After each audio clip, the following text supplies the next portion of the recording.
Hai semuanya, selamat siang. Perkenalkan, saya Nikade Aslin Malarita, biasa dipanggil Dita. Saya dari kelas 4D program studi S1 Manajemen dengan 4 NIM akhir 1147.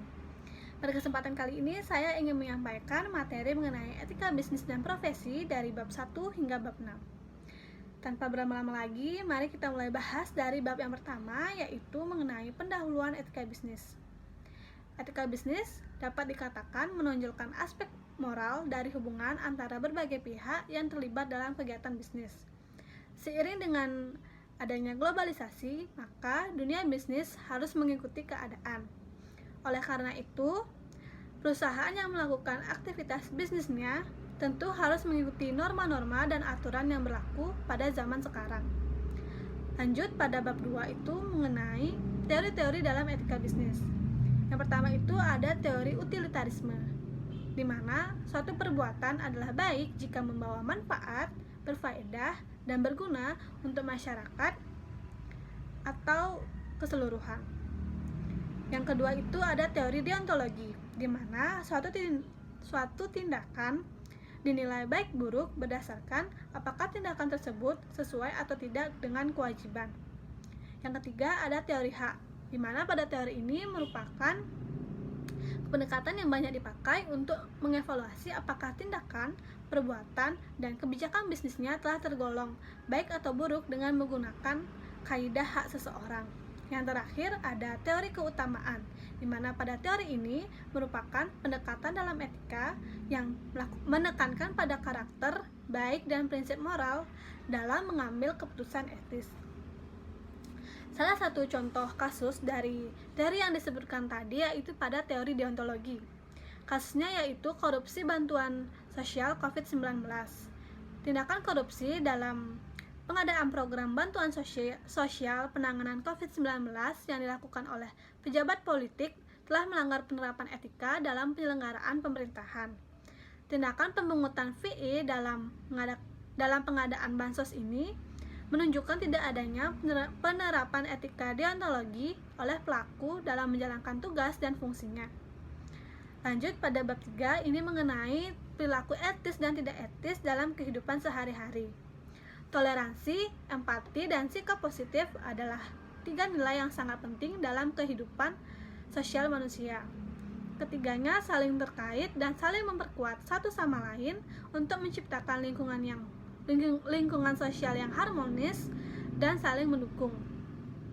Perilaku etis adalah perilaku yang sesuai dengan norma-norma sosial dengan tindakan-tindakan yang benar dan baik. Sebaliknya, perilaku tidak etis di dunia kerja dapat merugikan tidak hanya individu yang bersangkutan, tetapi juga perusahaan dan masyarakat luas. Pada bab ini, contoh kasus yang dapat diambil yaitu pada toleransi. Kontroversi terkait dengan kebebasan berekspresi, kebebasan beragama, dan hak-hak minoritas masih menjadi isu yang hangat dibicarakan. Misalnya, isu LGBT di Indonesia yang masih menjadi perdebatan panas serta isu perbedaan agama yang memicu konflik di beberapa negara. Lanjut pada bab 4, ini mengenai arah bisnis dan tujuan penerapan etika dalam aspek bisnis, norma, dan hukum.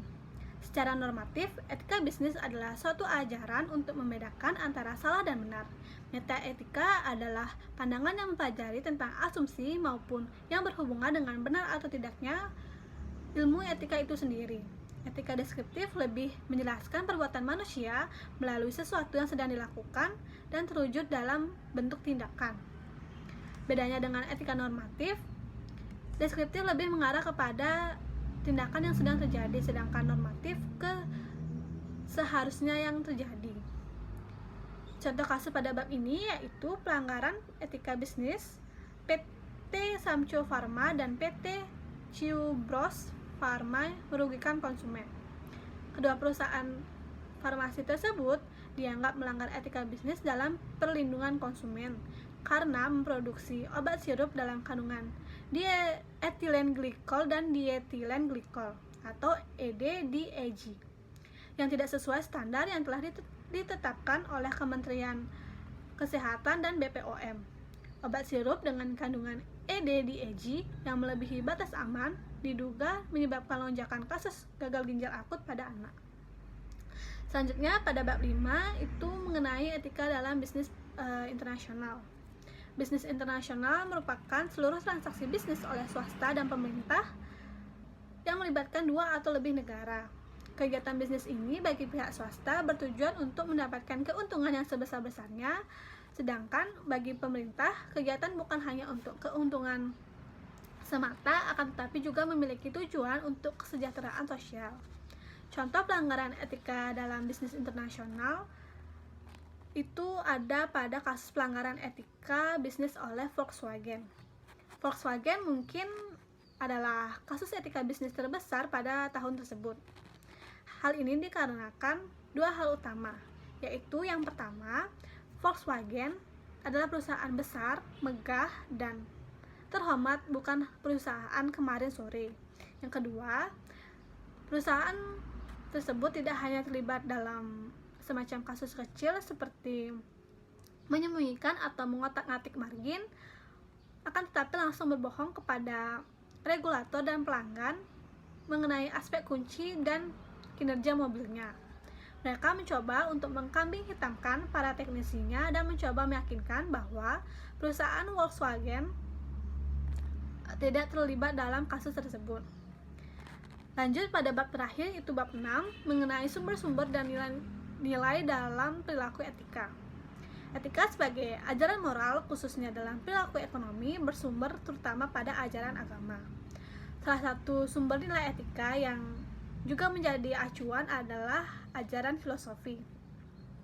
Setiap transisi budaya antar generasi akan mewujudkan aturan baru, kemudian diterima dalam komunitas yang akan terwujud dalam perilaku. Hukum menentukan ekspektasi etika yang diharapkan dalam komunitas dan mencoba mengatur pada perbaikan masalah yang dipandang buruk oleh komunitas. Salah satu contoh kasus yang dapat diambil yaitu pada budaya. Contoh kasus budaya yang akan dibahas yakni pada Disneyland. Kesalahan utama dari Disney adalah kurangnya melakukan penelitian terhadap budaya dari orang-orang yang menjadi target pasar mereka. Pertama, Disney tidak menyediakan makanan yang sesuai dengan selera orang Prancis, yaitu bacon, telur, dan minuman anggur. Kedua, Disney sudah salah menetapkan jadwal di mana Disney membuka pelayanan ketika hari libur, sedangkan orang Prancis memiliki kebiasaan untuk berlibur keluar kota pada hari libur. Disney juga tidak mengintegrasikan budaya Prancis dalam model bisnis mereka. Sekian materi yang bisa saya jelaskan dan sampaikan. Apabila terjadi kesalahan kata maupun perbuatan yang disengaja maupun tidak disengaja, mohon dimaafkan. Saya pamit undur diri dan terima kasih.